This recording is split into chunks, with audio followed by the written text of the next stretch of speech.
Welcome back to this mid-April episode of the Theme Park Universe. We have the Theme Park Wizard and the Dr. Shocker, Locker Proctor himself. Vash Guy, how are you? I am doing very well. Thank you so much for having me back on, Wizard, for this special presentation of Theme Park Universe, episode 13. Oh my goodness gracious. The changes in the theme park world are difficult to put in a single video from our last video because there's just been so much, Wizard. I mean, we got to get going on this guy. I mean, we got to start rolling the ball.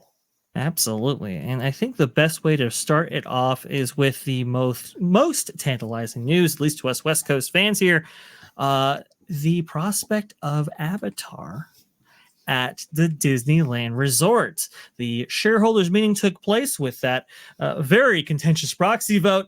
And well, after that was all concluded, Bob Iger decided to show us just a little bit of what the Imagineers are working on here. This is, this is creative inspiration for Blue Sky. Look, it's very preliminary, but we can see some evidence of Wizard. I mean, you're the guy on this one. We have been covering this for a long time, and you have really been getting the details here. Please explain to viewers what we're looking at here that you found and what we can glean from this. Well, this is lovely creative inspiration for the new Avatar experience coming to the Disneyland Resort. And look at that. So clearly inspired by The Way of Water and maybe any future sequels come out, which is great. Now, some rumors we've been hearing are as the Hollywoodland in the backlot area in the bus island, but specifically for that Shanghai boat ride pirate system. And here in the concept art or this preliminary stuff, you still see a nice boat there. It stands out quite nicely in between, framed beautifully in between those people's heads. So that kind of sort of confirms this Shanghai boat system here. And hopefully it'll be an outdoor portion as well as an indoor portion as well, because it would add some nice kineticism to California Adventure or wherever it's put. Yeah, hey, it looks great so far, and we get a little bit of floating mountain action there. So hopefully it looks good. Can't wait to see some more refined concept art. The Disneyland Forward vote is 3 days from this recording, but 1 day from its posting, April 16th, which is a Tuesday. And I'm sure once that gets all settled out, we can maybe even have some more refined concept art by D23 this August. So exciting stuff, Doctor. Very exciting stuff, Wizard. I do agree right here. By the way, some of us predicted that they might go in a different direction with this, and they might base off the new movies. Well, sure enough, that's exactly what they are doing right there. Bob Iger is absolutely capitalizing on the renewed success of the Avatar franchise and its future films coming out thusly right here. I wanted to go ahead and key in on that point there, Wizard, talking about Disneyland Forward and how this might actually interact with it. You can see right here, these are folks, these are very old. I will tell you, but it's just to give you a visual representation of what's actually happening right here. So you can see where that possible Marvel land area was right there. Now that's Hollywood land in this demonstration. We know that the possible Marvel land area ended up a little bit southward of that, but you can see just above that right there, that red that kind of curves around there in between Disneyland and DCA. That is the expansion pad that would have to necessarily be incorporated to provide you this, and that is what is on the table with Disneyland Forward, interestingly enough. And you can see the amount of land that something like this might be afforded to Disney if, in fact, Disneyland Forward is approved by the City Council, like Wizard said, on April 16th. Very, very awesome stuff to actually see this stuff going forward right here. You can see the plans for the Eastern Gateway project that will necessarily be incorporated into Disneyland Forward in a way that's more conducive to business along Harbor right there. So very exciting stuff. speaking of Disneyland Forward, we have a couple of quotes from Josh Giamaro talking about how they're excited about the stories that our guests could experience at Walt Disney's original theme park destination after approval from Disneyland Forward. So they are definitely including the chance to experience all new Avatar adventures with a visit to Pandora. So they're definitely tying this one in, and they're saying, "Hey, City Council, why don't you go ahead, vote for this in, and we can get this through." Let's dangle that carrot, shall we? Oh, yes. And there was some people who voiced their concerns over Disneyland's proposed development plan. And there was some people that decided to take the opportunity to complain about their backyard. Yes. For longtime viewers of this program, you'll note that we covered the planning commission meeting, and there were some backyard complaints there, which is very unusual, and even more residents voiced their concerns about this time Disneyland Forward specifically. Here, I get the concerns, but. This one's coming, folks. Just be comfortable with that fact, and I think it will be beneficial to the city of Anaheim, I must say here. Speaking of some other things that are beneficial to the city of Anaheim, look at this. Disneyland Resort is planning to replace the pure gas engines used on Autopia cars in the next few years, Disneyland officials confirmed to the LA Times. Since opening the Disneyland Park in 1955, Autopia has remained a guest favorite, most popular with young kids experiencing driving for the first time. Yes, when this park opened in 1955, it was the top 3 attraction in the park, just behind the Disneyland Railroad and Peter Pan. So it's definitely a classic here. Spokesperson Jessica Good said in an email, as the industry moves toward alternative fuel sources, we have developed a roadmap to electrify this attraction and are evaluating technology that will enable us to convert from gas engines in the next few years. In fact, this follows some bands that are coming to the state of California, that is for sure, but this is a long time coming, Wizard, I think. What do you think about all this? You're excited about it? You happy? Well, since it's very interesting, because based on this article, right, the reporter was kind of forcing Disney to respond. They didn't really come out like the LA Times and say it, right? So I feel like this is interesting because I feel like it's almost like a non-answer. Right? It kind of leaves it up in the air because at some point they have to, right? Because they can't have the lawnmower engines inside the vehicles. Sure. So, and they have to by a certain point, and that's why I feel like that next few years answer was there, because it's something that would have been answered anyway. But I feel like it still leaves the opportunity for it to be demolished with the time of Tomorrowland renovation. I feel like whenever they figure out what they want to do with Tomorrowland, which could again take a few years, right? Probably will figure out what they even want to do with it. If they decide to keep Autopia, well, they have to upgrade to electric. And if they decide to not, well, then they don't. It's a fair point. And then on the other side, though, it could, if they do have an idea for Tomorrowland that includes keeping Autopia, and maybe we'll start hearing about that in a couple of years or so. Autopia and I guess Star Tours, so they just put some new scenes in there, and maybe a little more modest renovation of Tomorrowland is coming. We'll have to see. Mice Chat, I don't know if you read that latest Disneyland update, but they once again they are insistent on D23 being a Tomorrowland announcement, at least according to their latest update. So, but we'll have to see. Maybe they do have a plan, or maybe they're still figuring it out. Perhaps they do. Perhaps it is just an evaluation. They're just kind of saying, "Hey, look, listen. What does a electric Autopia look like, or do we go into a different direction right here?" It's interesting that you bring that up, and it's something that I almost forgot to bring up with our coverage of this whole thing right here. You can see if you get rid of Autopia and all the area to the north of that. You have to reroute the mono, of course. But if you get rid of all of that, it opens up about 8 acres, which in Disneyland is a lot. It's about the last expansion pad that there is left to be had at the Disneyland Resort. Interestingly enough, we got confirmation that Scott Trowbridge might be actually working on that Avatar replacement. And the reason why I'm bringing this up in this whole ordeal right Because here. that post. Yeah, Because look of at that that. post right there at work, and it's specifically that motorboat cruise area that we were Mhm. referencing before on that map I just showed you. 8 acres right here, folks. So is Avatar still a part of that, or whatever? Again, this is a post by Scott Trowbridge saying that he was at work working on this. Now we know that he's connecting to this Avatar project.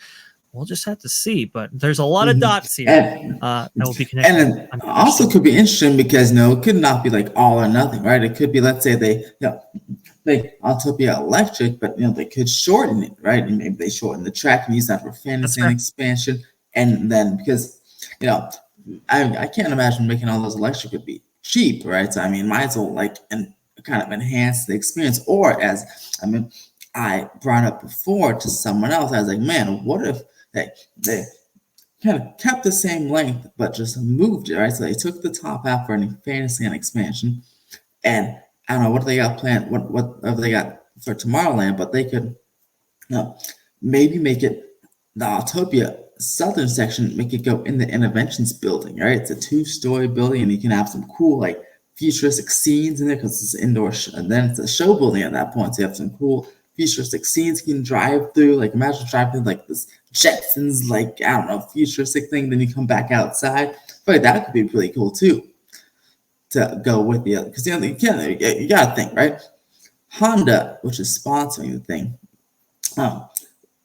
when that contract renewed, they came with some updates, right? You got the little robot and the plane and the little Honda props along with Autopia. I feel like if they were to do electric, it would happen whenever that contract renewal for the sponsorship, usually 10-year increments. I feel like it would happen then, right? So Honda can pay for some of it, like with what's happening with Tron. What's the Test Track? Same thing over there, yeah.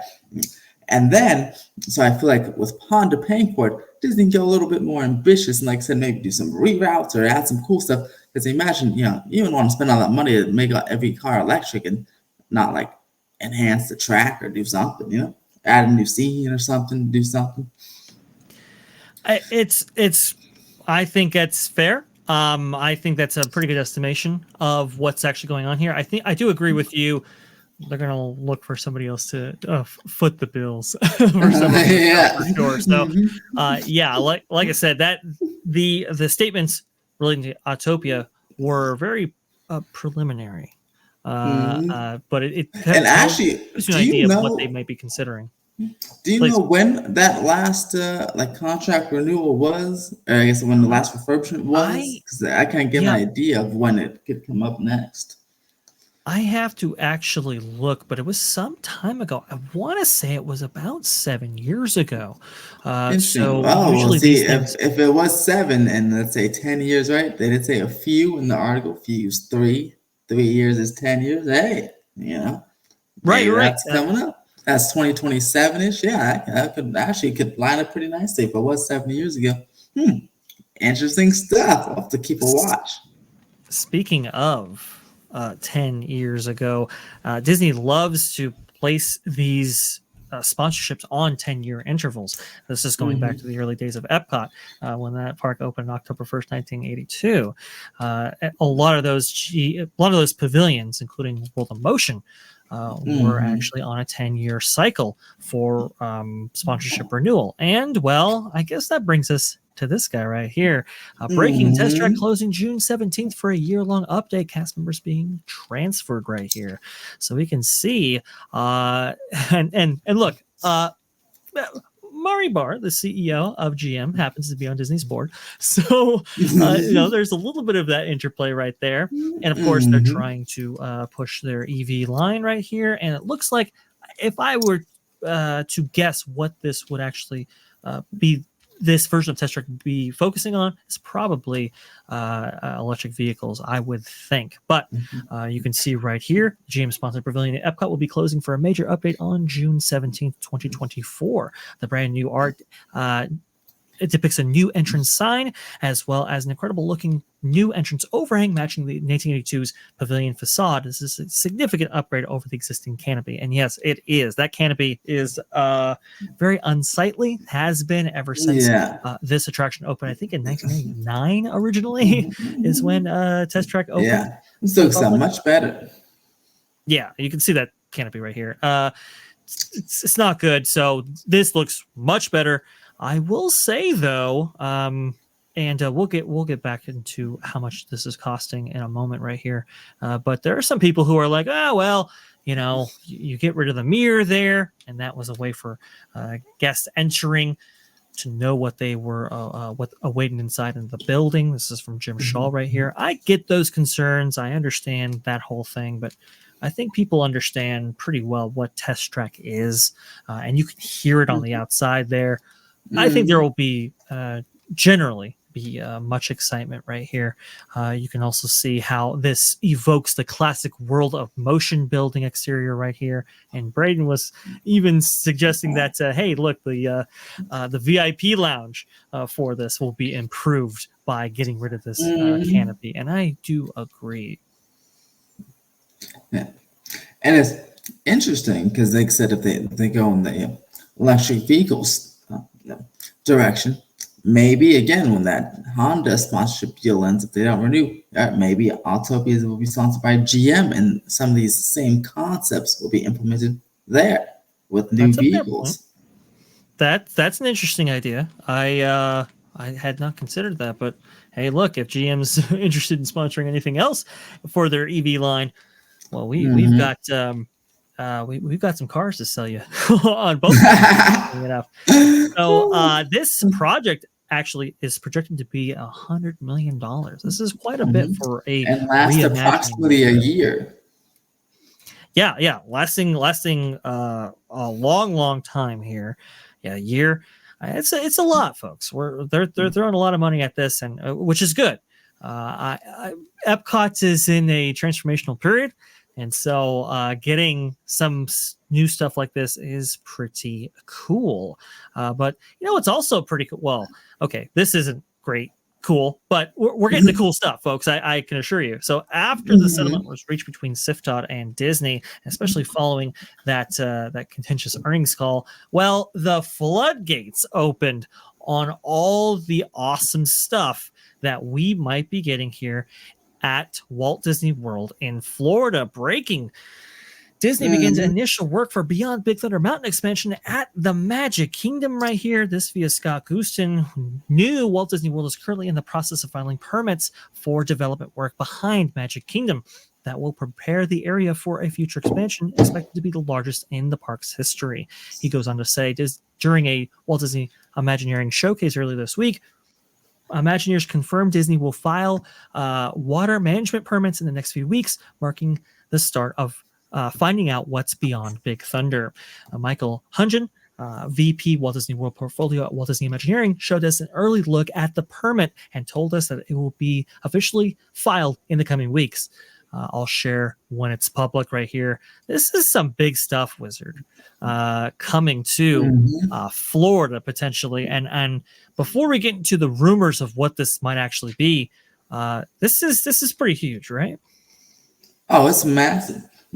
Oh, it's massive, Dr. Dre. Acres upon acres upon acres with some potential significant implications to the entire park and resort. Right. I absolutely 100% agree. We are hearing rumors of like maybe a hotel being back here to kind of tie all this stuff together. We are also hearing quite a bit coming out of Mickey Views right here. Rumor Raider Springs Racers may be coming to Walt Disney World's Magic Kingdom. According to exclusive reports available to Mickey Views, sources allege that the Magic Kingdom's long-teased largest expansion ever may include an already famous Disney attraction right here. Rumor says that when Disney began considering retheming Frontierland at Walt Disney World into the Bayou, Imagineers realized that the desert-themed Big Thunder Mountain was left without a land. We've covered this before on some places, but suffice to say, yeah, the idea is, well, maybe you shift Big Thunder upward towards that Beyond Big Thunder area, and then you leave what is now Big Thunder Core, essentially, as a rethemed bayou area. It looks like that may be what is involved here. As you'll know, when this was originally announced at D23 Expo, I believe 2022, if I'm not mistaken. I say announced, but what if? They included Coco and Encanto. Well, obviously that's changed, and we'll get into how that is changed going forward in this update right here. But as you can see right here, they may have switched up themes as those experiences have gone to other parks for their updates. You can see right here, Radiator Springs Racers might be included. This actually goes back, Wizard, I don't know if you know this, but this actually goes back to when Tokyo wanted to bring Radiator Springs Racers from DCA to their park. They were actually considering getting what park? It was Tokyo Disneyland, and they were considering getting rid of Rivers of America for Radiator Springs Racers. Wow.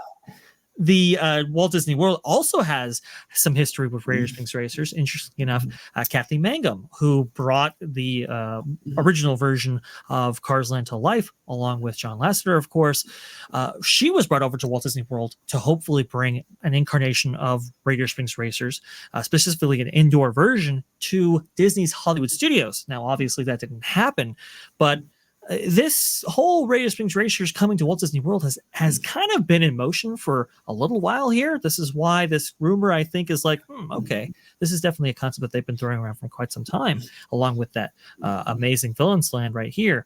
This Woody attraction, according to Mickey Views. Do you remember that early concept art for Toy Story? Was it? Yeah. Toy Story Land in Disney Hollywood Studios. Well, apparently, it featured like an Old West section right there. They might be bringing that to life as kind of the joinder between these lands, as you can kind of see depicted here. The questions abound regarding this whole thing, but really, it all kind of goes along this whole Rivers of America. Like, what is going to happen to it? Are they going to just cut off a little bit up top there and join these two areas in a similar fashion that they did with Disneyland's Galaxy's Edge? Or are they going to go with a much more blunter scalpel? Let's put it that way. What is your take on all of this stuff here? I know it's pretty interesting. I mean, especially this Villains Land with the D&E ticket minimum. Radiator Springs Racers, fantastic attraction. And there'll be a modified version coming to here. It would fit in a desert theme because Thunder Mountain is in the desert, Utah, and then desert Arizona for Radiator Springs Racers. So it'll be a cool little desert land. And maybe then have some unique dining experience or something, or maybe and then the Woody attraction. I feel like it would make sense. A nice desert attraction, especially since the two other attractions again were moved over to Animal Kingdom. And the Rivers of America and Tom Sawyer Island. I don't know, boy. It could be chopped off. Could be filled in. The Liberty Bell could be a stationary boat attraction. That would be interesting. But boy, if that would happen, I would miss the water aspect of that land. Is it cools the area down and adds some beauty to the land? So we'll have to see what happens to the Rivers of America down the line there. I will point you to Braden's video on this. He goes into a lot of depth here, and Wizard is exactly right. I would love to keep Rivers of America as much as possible with this whole thing. I have seen a long-range plan for the Magic Kingdom, actually, a 50-year plan, and guess what, folks? Rivers of America wasn't on it. And the Liberty Bell was moored in place and made into a restaurant, interestingly enough. I'm not saying that's going to happen necessarily here, but there are some complications with this project right here. You can actually see, you can see right here in this unadjusted view right here, you see that waterway coming out of Rivers of America right there that kind of hugs the side of Magic Kingdom. That waterway is actually the maintenance area for the Liberty Bell. It's not like Disneyland where you have Joe's Ditch on the side there. It's actually behind backstage.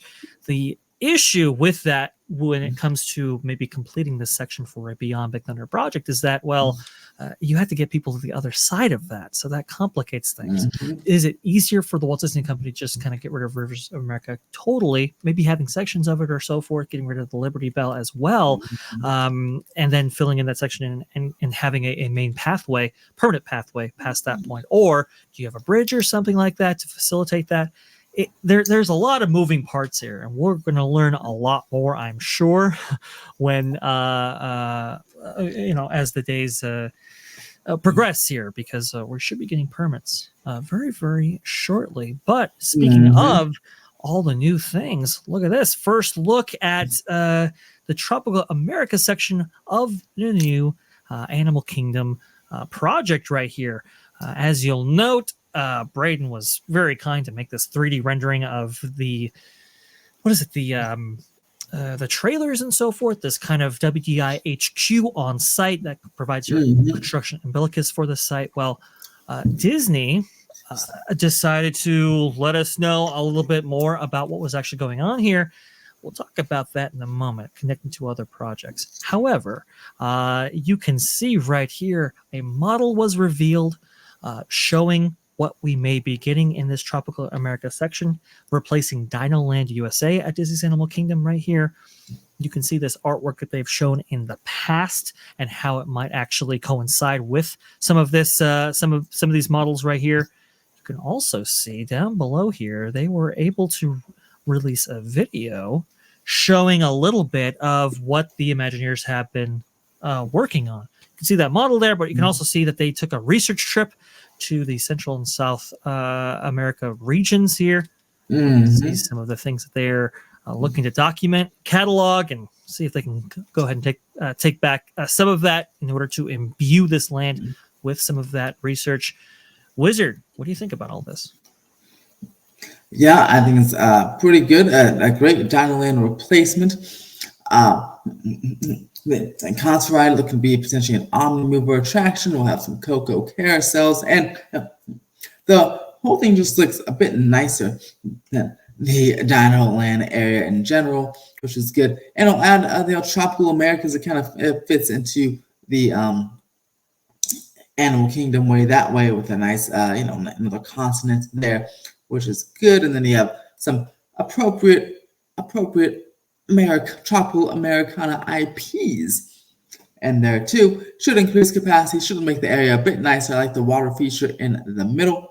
And hey, with the Imagineering setting up shop already, maybe we'll get a nice start date at D23 for this attraction. Maybe we'll start beforehand, because there's some backstage areas they could work on beforehand. So I'm excited about all this, especially for the new rides and the increased capacity, as well as a nice omni-mover. I feel like Animal Kingdom could use that in concept omni-mover big time. I think so. I absolutely agree with you. Dinoland USA, especially the Chester and Hester's area, it was rough. Okay, and especially now after losing yet another attraction, and I say another because it was supposed to have a roller coaster, like a wooden roller coaster, back in the day in the initial concepts of Dinoland USA. Unfortunately, those were cut. They went with a dinosaur attraction right there, and then they had Chester and Hester's on the outside right there. So the Primeval Whirl attraction was removed. This area is a pretty rough looking, and as Animal Kingdom continues to grow, do we see dinosaurs in its future? Looks like the Walt Disney Company is putting the kibosh on those plans, to the chagrin of some. But look, I mean, Indiana Jones is a superior version to dinosaur. So it's like, everybody knows that, everybody has said that. So why not imbue it with some of that greatness right there? Like you said, Wizard, they desperately need an omni-mover type attraction or dark ride attraction of some kind. I think Encanto fits that bill perfectly. And we know that there might be also some Coco stuff coming to this land as the Tropical Americas are brought to life here at Disney's Animal Kingdom. A lot of good stuff here. I am very excited to see what this has in store for us. Animal Kingdom absolutely needs all the investment that it can get. So some really, really good stuff there for sure. Let me see where I want to go here, because we could go several different ways. Well, let's go here real fast here. A lot of summer discounts actually being brought forward to Walt Disney World. Lots of stuff right here. We got 30% off Disney World hotels, depending on how you actually book those things right there.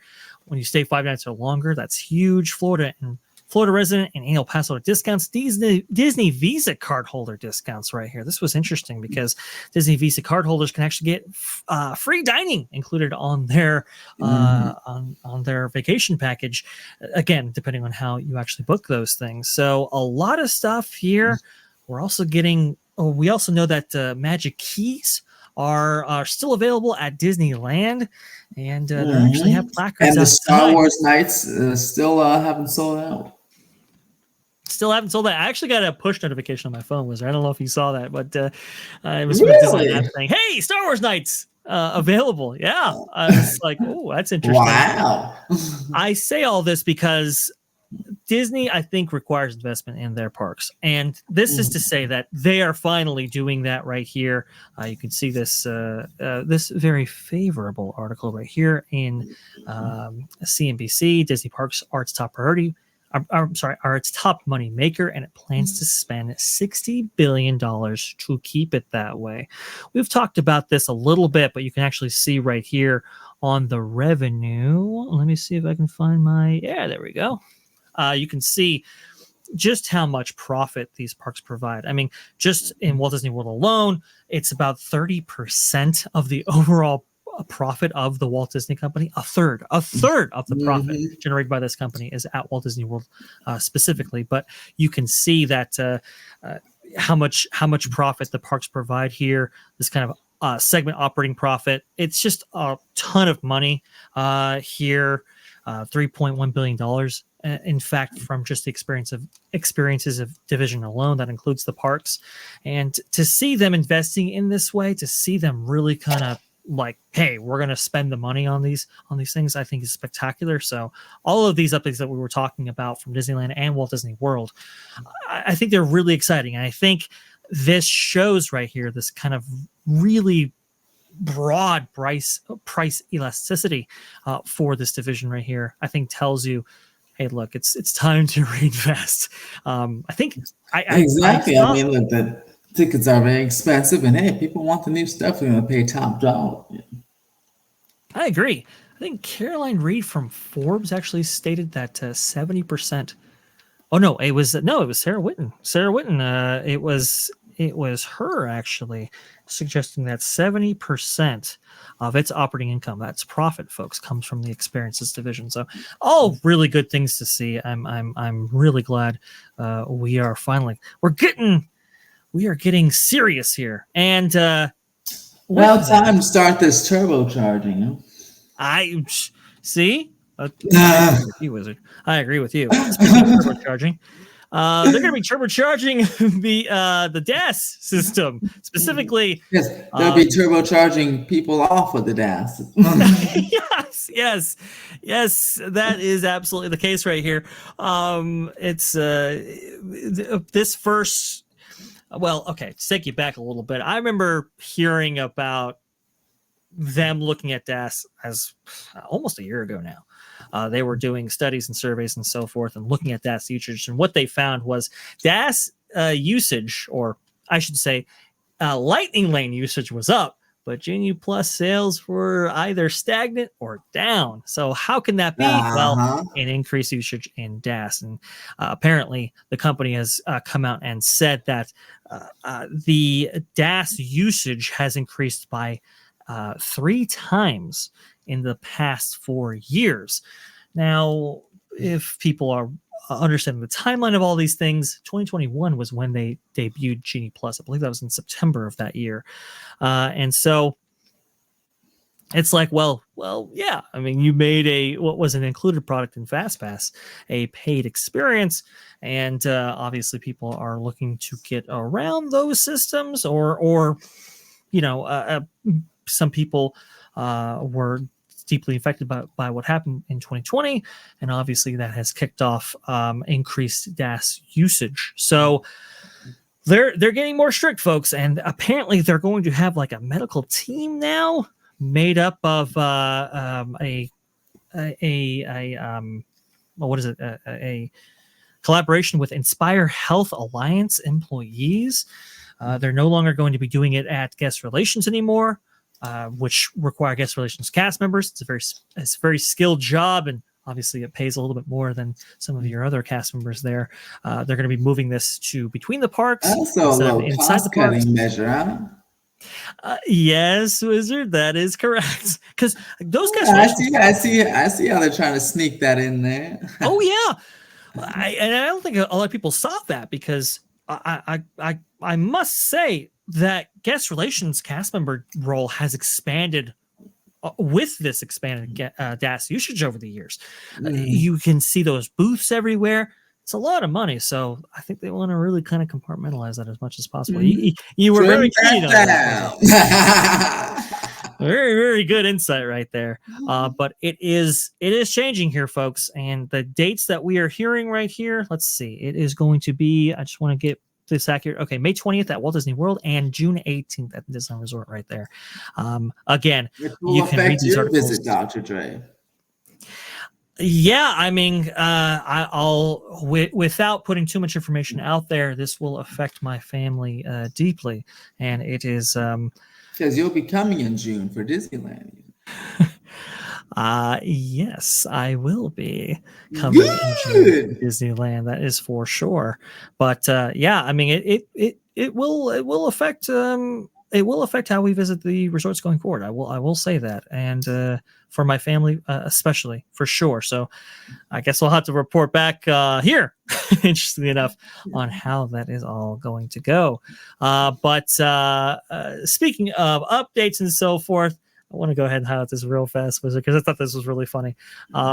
Disney World planning the largest expansion ever for Florida Magic Kingdom. You can see right here, Local 12, largest expansion ever. Disney World plans $60 billion Magic Kingdom expansion. It's like, whoa, hold on a second. Oh, headlines, they're crazy. 60, yes, exactly. 60 billion, not for Magic Kingdom. That's insane. You can build a park for 8 billion. Okay, no, this is the entire division over the next 10 years. This is not for one expansion, folks. But seemingly, those Imagineering budgets got out of control. Yeah, a lot, really out of control, man. Really out of control. That is for absolutely certain. But speaking of budgets and value and all these different things right here, we have an update from Universal. Interestingly enough, they have showed off their Stella Nova and Terra Luna hotels over there at Epic Universe. These will be opening, well, it says right there, January 21st, 2025. First, and then February 25th for the Terra Luna. Oh, there you go. Thank you so much, Wizard. This will be coinciding with park opening. It'll be a little bit before then, for sure. I think the target for Epic Universe is what? March, April? About potentially the fall now. The fall. The fall of this year? 2025. Oh, 2025. Oh, okay. Okay. So it's moved back a little bit. That's some good information there, Wizard. Well, if you want to take advantage of Universal Resort amenities, however, even without the park open, you still can. These things are opening, and it looks really good. On the press release, you can definitely, when you stay at these hotels, you can definitely get the early park entry to the Harry Potter lands in both parks and Volcano Bay up to 1 hour. So you still got that. And they're also doing package delivery to these rooms right here. There's a lot of exclusive services afforded to you if you stay on property, and these will absolutely. And was it for only starting at $147, Doctor? I can pay for that right now. Oh, whoa! Yes, indeed. 147 if you stay 4 nights or more, and I believe it gets even lower if you stay even longer. So I think 7 nights was like 134 or something like that. I mean, It's pretty good right here, folks. I mean, this is a great value option right here. I know Walt Disney World's value options, they've crept up a little bit, 180 or so, I think, for Pop Century or All Stars, depending on when you go. This is a great option here, folks. I think this is really well priced, especially for especially for this area. It's very competitive out there in Walt Disney, the Walt Disney World area or the Central Florida area. I think it's just great, and these look strong, Wizard. These look awesome for value. I know, very spacey. I love the space theme. I love, at nighttime, how the hotel will twinkle, which will pretty cute and pretty awesome. I think it'll be fantastic. Absolutely fantastic. These things look great. These things look awesome. Love them. Love that is going on right here. But we have some even more news coming out of Universal, not through official channels by any means, but Universal Studios Great Britain. It looks like it's moving forward. Yeah, exactly, right? You can see right here. We have some reports coming out of that area suggesting that they are moving things along when it comes to rerouting of highways and so forth, making the area as tantalizing to Universal executives as possible to kind of pull the trigger on that. You can see the first diggers units and fencing spotted on the southern parcel of the land at Universal Studios Great Britain right here.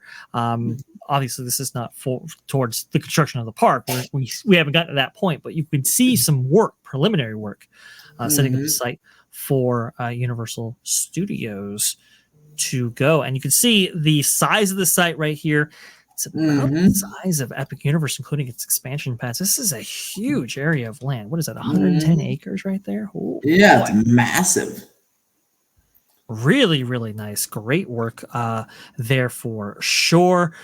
Somebody actually, Universal Studios Great Britain Updates, was able to go to the site, and they are now noticing that it is fenced off, concrete barriers, all that. We're getting ready for something here, Wizard. I think it's today they had their first public meeting this morning. Some people were there for public comment and kind of look at the plans and the site. So pretty interesting stuff. I mean, I've heard this will be starting in 2026 construction with opening in 2030. It looks like we're on track for that timeline based on these early results here.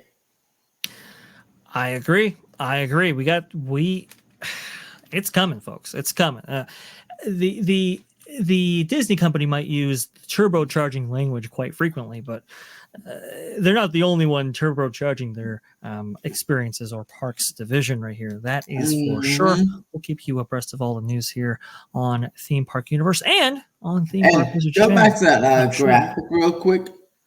Yes. That little map. Will do. Here you go. Just for everyone watching here, so TP and TPS, that's for the theme park space there.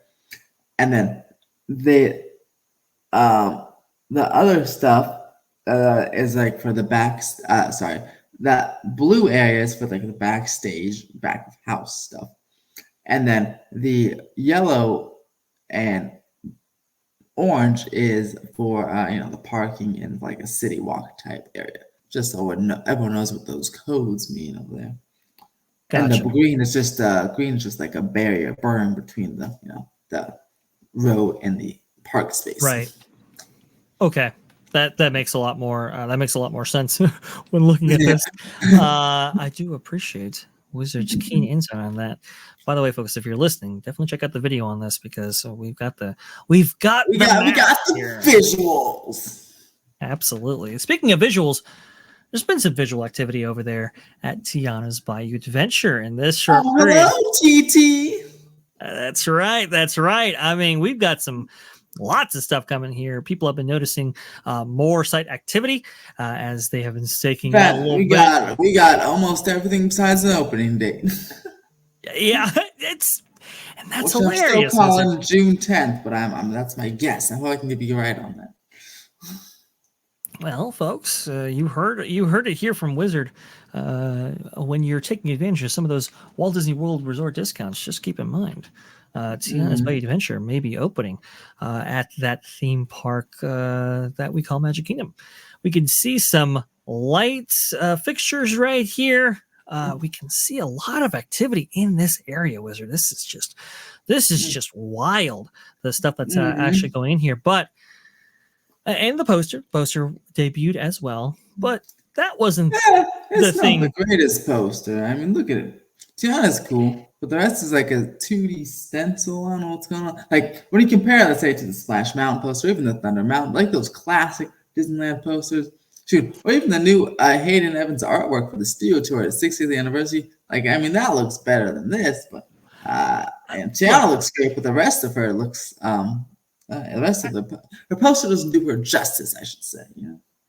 As a person who is a fan of posters, I will agree with Wizard's assessments right here. I don't think it looks quite the greatest right there. I saw a composed version of this where Tiana was actually kind of on the side, and it really did change the whole like aura of this attraction, because you can kind of because I can imagine like she's on the side, and then like like kind of I understand the old Splash Mountain where a log is coming down the drop, maybe with like Tiana and her friends in there, or like the critters like Luis and her friends. That'd be kind of cool. And like Tiana's like pointing at them like what's up, that'd be kind of cool. Like Tiana placed maybe to the right side, and all the characters, Mama Odie and stuff that are in those little sketches be on like a log coming down the drop. Now that'll be, I feel like, a much more exciting poster. And also, it's hard to see the other characters. Like it takes like a second to see Mom Odie and friends. So I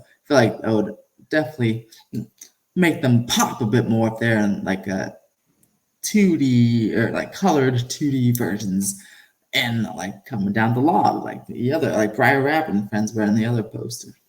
I agree, and there's quite a bit to see when it comes to the characters. We'll get to that in a moment here, folks. But you can see, this is what I was talking about right here. Mouse Info was able to recompose this image, just setting her off to the side a little bit and having the attraction be the main star right there. I think was that looks 10 times better, right? And it's just recomposition, Wizard. That's crazy. Yeah. It's like she's literally blocking the main reason people go on that ride, the drop. Yes, exactly. Very strange decisions made by the Walt Disney Company related to these things. But what isn't strange is some of these amazing audio animatronic characters. My goodness. And folks, be sure to check out the new Disney series, the Disney Imagineering series on YouTube. It's pretty cool. It's only like 15-minute episode. But I'm glad they're doing that. Glad they're taking us behind the scenes, because as mentioned, the current marketing team doesn't seem to be doing a good job with anything, from the Disney 100 banners to the promotion of this attraction. So and then they do the best marketing when they're just showing you what's actually happening. So definitely watch this series, because they need to Irony is go and fix their PR department, because they are not doing a good job. Not just with this, but remember Disney 100, the banners and all that random crap. Oh, terrible. Just terrible. And just other things. Disney World's 50th anniversary. Not the best. So definitely go ahead and watch this series, guys, because it'll do it. You'll get me much more excited and follow Disney Drew Dude on Twitter, because he provides more exciting updates on this attraction than Disney has ever done. Yes, Disney Drew Dude. Believe, yeah. He's all in on Tiana's Bike Adventure. That is for sure. A great follow for stuff specifically related to Tiana and more. Actually, he's been doing a great job, just all over the place. But you can see.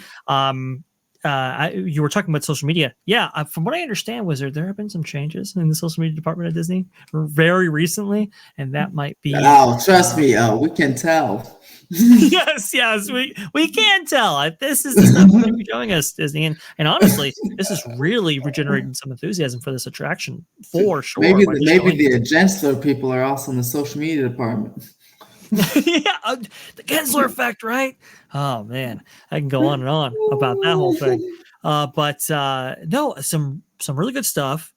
Renewed enthusiasm for this, and I think a lot of people are far more excited for this attraction than they were before. That is for sure. You can see some amazing figures right here that we call it Imagineering YouTube series is see what happens, done Disney, quite when you well. show us things from the actual ride. Like, oh boy, well, know how much public perception could change when you show us stuff people have been asking for.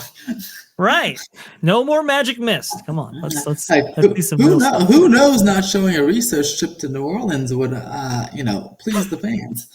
Yes, exactly. I do agree.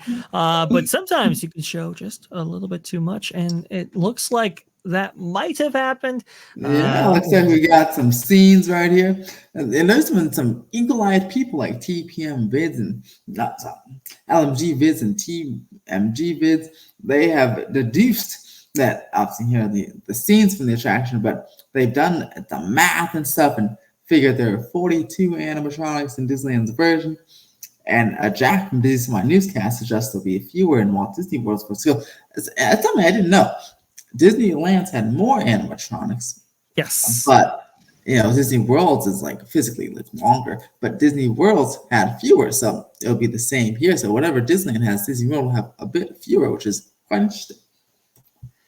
Yeah, I mean, part of the reason why Disneyland was imbued with so many animatronics was because a lot of those were saved from the 1976 showing of America Sings for the bicentennial. Those are those amazing Mark Davis figures that were created for that attraction. And part of the reason Splash Mountain was even built in the first place was to save a lot of those and incorporate them in various ways. The showboat and everything that people love at the very end there, that was because they couldn't figure out where all these hens and foxes went. It was like, what do we do with all these?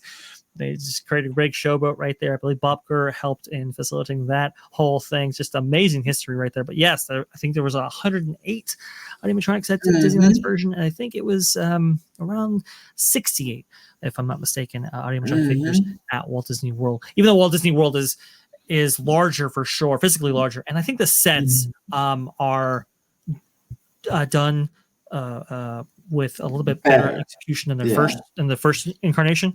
You can see right here what we might be getting right here, and like Wizard said, there's been a lot of sleuthing going on from all types of people as they try to figure out this attraction, and stuff has leaked a little bit. But we can see right here how some of these things correlate with some of those leaks. You see I know. We'll get to that in a moment. But you can see the feather in Charlotte's hair right here. You can see the umbrella with Eurodora. Well, it turns out, boom, right there. You can see both those things. And yeah, Charlotte's looking a little creepy there. She got those dead eyes, those dolls eyes, to refer to Jaws right there. Yeah, it's a little creepy, but some of these look really, really good. You can see Gianna in her dress right there. Now, hold on, Dr. Wade. Sorry, hold on. Let me pause for a second. I just have to use the restroom. You can see right here, her dress is featured right here. A different sort of dress, but one that is featured as part of this finale scene. So it's all very interesting. I'm so glad they'll be in the dress because again, Disney's promotional team never showed her in the dress at all. So I'm glad they finally snipped it here because, come on, will that be again of the PR team? That's what you want to show because that's what people are looking for. So at least one time, but they never showed her in that, which is kind of strange. But yes, glad she'll be in the dress at some point. I do agree right here. We will see what the final iteration of. Oh, and shout out to the frog on the right, Mondo, 5 Fires, Mondo. Mondo, man, he really hit the internet by storm right here. Mondo, 5 Fires, fire it up. Now, apparently, these are static figures and not animatronics, which Scott Gooston was quick to point out right here. But Mondo is definitely going to be a fan favorite. That is for sure. He's, like I said, taking the internet by storm, this guy. So that is good to see right there. Also, too, a food delivery truck was added to the exterior of this attraction right here, which is really, really good sign. Yes, the artwork is back there. We'll see how it all comes together here as people get more footage from the exterior of this attraction. The sign Also, was put up. the side. See, that looks. I hope. God, it looks kind of temporary. I know it's not, but I mean, it looks like a flat 2D thing. Yeah. It could be better. Yeah, we'll see. I'll just put it that way. I want to be positive on this video. We'll see here, but yeah, not the greatest stuff. That is for sure. But you know what is great, Wizard? What? Because we have a lot of stuff coming internationally, interestingly enough. Oh, yes, and we do. As part of that, we That's are getting not great. a rename as well. Walt Disney Studios in Paris. The other one. yes, we'll get into it. But Walt Disney Studios in Paris is becoming Disney Adventure World, Disneyland Paris right here. So, it's a choice. It's a choice. No, that sounds like Sure. like almost like a Disney Quest experience. But even Disney Quest is better. But like like I'm going like a Chuck E. Cheese or like a like one of those family fun center Disney Adventure World. Yeah.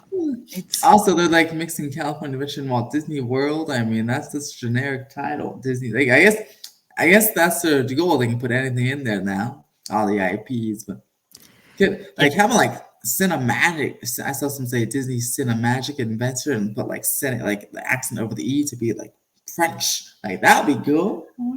Yeah, that's the kind of the funny thing because the Disney's Cinemagic Kingdom was a proposed name change for Disney's Hollywood Studios back in Florida, interestingly enough.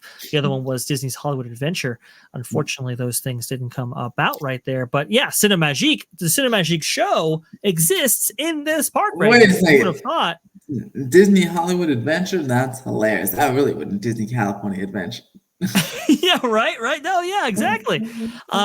These things are, it's really interesting how they use the adventure nomenclature, and we've seen them redo names for parks, like for example, Tiana's Bayou Adventure. Tiana's Bayou Adventure. Well, I mean that's a whole reimagining right there. But yeah, Disney's MGM Studios from as the park debuts in 1989 becomes Disney's Hollywood Studios in 2008, I believe it was. 2001, Disney's California Adventure becomes Disney California Adventure in 2010, right there in the lead up to that reimagining for that park in 2012. And now we have Disney's Adventure World. I agree with you, Wizard. I think it's super generic. I think it's a little bit cheap right there. It doesn't necessarily symbolize what this park. Even the logo, like the logo design, it just looks like as some I saw a lot of people mention now, the old DVD logo, and it does look like the old Disney DVD logo. Like it does look early 2000s. Like, I never thought about that. And I'm like, man, like I feel like I can make that on Canva. I can make something better on Canva right now. That's a great point right there. It's just it's not very strong. I don't think the branding is necessarily strong. Like you said, I don't think the logo is necessarily strong. And you are right, Wizard. We've seen the Walt Disney Company shift from theme parks to just very vague, ambiguous parks, let's say, that they can just drop franchise into. And this is definitely consistent with that thought processing that has changed at the upper echelons of the Walt Disney Company. Yeah, the DVD logo. It's so funny. It totally is. Now you say it, I can't unsee it. They are getting the worlds of Frozen, though. It's essentially what Hong Kong just received, but without the roller coaster component of it. They are also like Disney's World of Adventure. I feel like that's a little bit better. Still use the same term, but it's a little bit better. Yeah, it's just something. Obviously, the Worlds of Marvel exists right here, kind of a take on Adventures Campus at Disney California Adventure. You can see some of that right here on screen right now in their promotional video with all of this. You can see that they're also redoing the kind of forecourt to the lake that all of this surrounds right here, which all that stuff looks good. I'm not saying it doesn't look good. And this is supposed to be what, a 2 billion euro project. That was what this whole reimagining was first touted as having. Obviously, those budgets may have changed, especially because, well, that third area right there, which they didn't give us much in the way of news on, at least right now, that was supposed to be Star Wars Galaxy's Edge at one point. That was what was touted back in May of 2019, as you can see right here. But if you look, this is from Disney Insider right here. The CEO of Euro Disneyland or Disneyland Paris Resort came out and said the third themed area mentioned in 2018 concerned the Star Wars universe, but it is no longer mentioned today. Is it still planned? Rafalski, I guess that was a question. Sorry. Rafalski, the CEO, said, we are still working on the third theme. We will make announcements when we are ready. That was actually a couple of years ago. So what would that third theme be? Well, let's go ahead and bring it all the way down to the front of this show right here. Oh yeah, It might just be Avatar. Oh yeah, mic drop. There you go, right there. So we'll have to see on all these things. We'll keep you abreast of all the news here on Theme Park Universe. Wizard, thank you so much for having me on this program right here. Is there anything else that you want to say? Yes, I like for people to subscribe because guess what? The next episode will be on April 30th, and I'm sure plenty of news that we'll have an answer on Disneyland Forward on that next episode. So that'd be pretty cool. So subscribe for that, as well as plenty of updates on Universal's 60th anniversary that would have started by then, and other great stuff. I'm sure Disney will have hopefully a Tiana's opening date by then. Lots of cool stuff coming as we head into the spring and summer. So stay tuned, subscribe, and guess what? Have a Disney's Adventure World Day. Because you got to go live your Star Wars adventure.